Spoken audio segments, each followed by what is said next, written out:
about a good Wednesday to you? The Mariners lost a pitcher's duel at Tampa Bay, or to Tampa Bay last night, 3-2 at T-Mobile Park. Bryce Miller and Jeffrey Springs matched pitch for pitch as the two starters struck out a combined 19 hitters over the first 6 innings.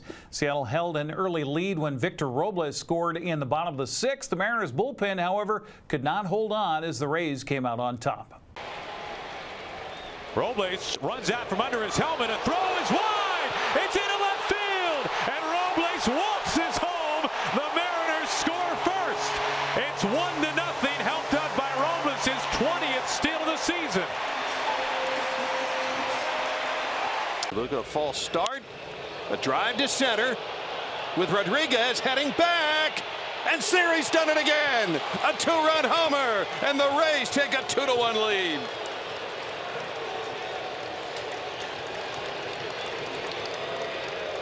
That ball found an extra gear in the Seattle air. And Siri is hitting him in the clutch these days. 2-1 Rays in the 7th.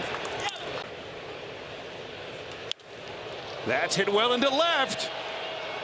And Yandy Diaz finds the Mariner bullpen. The Rays take a 3-1 lead. He hit it right over Randy, who hardly moved. Number 11 for Yandy Diaz, and now the Rays have a little insurance. Out to the gap in left center field, touching down base hit. Rivas on his way home. Robles stops at second. Cal Raleigh brings the Mariners within a run. I love it. We talked about this with Dan Wilson, being a little bit more aggressive. That strike 3 called, and Kelly gets him on 3 pitches. And it keeps the Rays in front. Shallow right center field. Jose Siri with a catch. Goodness. And how did they avoid the collision? And he takes a bow. Oh, you've got to be kidding me there. He gets it done. And the Rays beat the Mariners 3-2. Manager Dan Wilson says Springs' changeup was just too difficult for Seattle hitters to figure out. He had a really good changeup. I think the thing that was key for him was he's able to control that outside part of the plate with the changeup. He had good command of it out there, and you know, that's a tough pitch when you can command the outside corner with it. And I thought then he was able to use the slider sparingly as well, and just keep us off stride. I thought he kept us off guard pretty well, and I think, you know, stuck to their game plan, and we just weren't able to get anything barreled up at that point. He was locked tonight, no doubt. I thought his fastball was outstanding. He used it all like he normally does. I thought he and Cal were on the same page pretty much all night and worked really well together. But there was a different look, I think, in Logan's eye tonight, and that big punch out there in the 6th. And I thought he was still, just it was vintage Logan, I thought, and that was great to see, bouncing back tonight and giving us that kind of outing. We've seen such good at-bats later in the game, and a chance to come back and almost tie this thing, and they fought. They keep fighting till the end, and what more can you ask for? These guys are really, really battling in there. After today's series finale, Seattle heads for Anaheim to face the Angels on Friday. That'll be at 6:38 and only on Apple TV+. Well, Seattle lost out on a chance to gain more ground on Houston last night after the Astros fell to Philadelphia 5-0. Detroit topped the Angels 6-2, and Oakland edged Cincinnati 5-4. Baltimore edged the Dodgers 3-2 to extend its lead in the top wildcard playoff spot to 4.5 games. Kansas City beat Cleveland 6-1 to move up 2.5 games in front of Minnesota. The Twins fell to Atlanta in 10 innings 8-6 and remained 4 games above Boston after the Red Sox beat Toronto 6-3. There weren't too many surprises when the Seahawks cut their roster down to 53 players yesterday.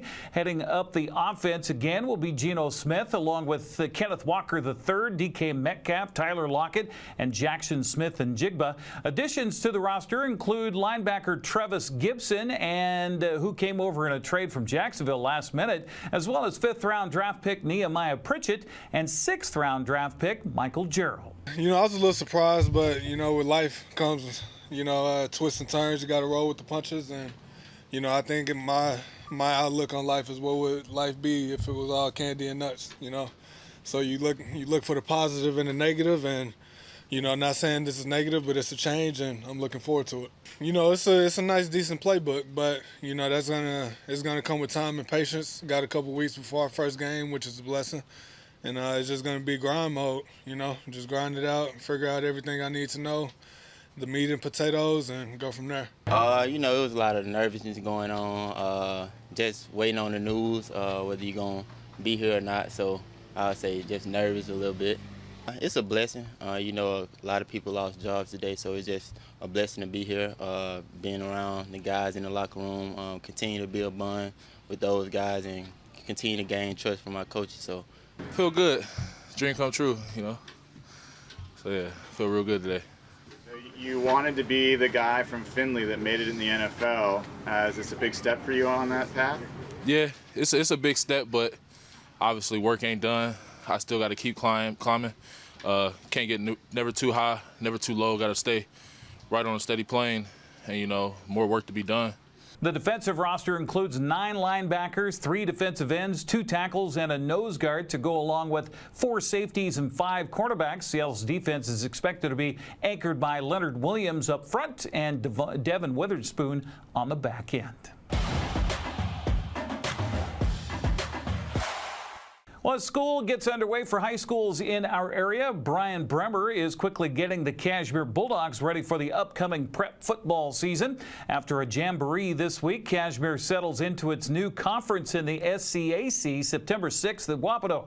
Of course, Coach Bremer can't help but look ahead and circle the calendar for October 4th when they'll host defending champion Royal. They do it the right way, man. And they have a lot of guys come back. I believe they have 19 of 22 guys come back on a state championship team that won by 42 points.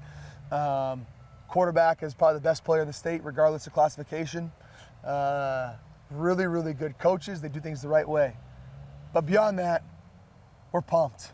The thing that I felt the most frustrated about last year and how our quarterfinal game ended was because we wanted a chance to play Royal at their house in the semifinals on a state championship berth. And we didn't get it done, we didn't get an opportunity, and now we've changed leagues and it's a guarantee. And no matter what happens 1 through 4, we're gonna get a chance week 5. But again, it doesn't matter if it's Royal, it doesn't matter if it's Wapato, it doesn't matter if it's the New York Jets. We gotta take care of what we can take care of within what we do well.